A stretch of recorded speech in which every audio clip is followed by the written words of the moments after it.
If Trump is actually going to put a blanket tariff for every single item coming into this country, that includes parts as well. So even if it's manufactured in this country, if it came to this country from somewhere else, it's going to have a tariff associated with it. So here are some formulas that you need to know to be able to deal with this. So for example, we have a fictional item here where we have plastic coming from China, polyester coming from India, steel coming from the United States, and fabric coming from Thailand.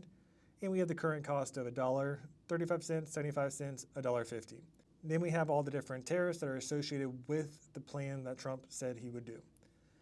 So right now, the cost of the current good is $3.60. Then the first formula that you need to know is how to do sum product. What this will do is it will multiply both of the columns together. So I'm going to go ahead and do the current cost and the proposed tariff. So with the proposed tariffs, it's going to cost 97 cents more to manufacture this good than it does currently. So $4.57 is the new cost to manufacture that same item with that new tariff. Now, if you're charging $10 currently, you're going to make less money. So let's calculate the profit margin. So we need to do equals open parentheses, the price minus the cost, close the parentheses, then divide that by the price.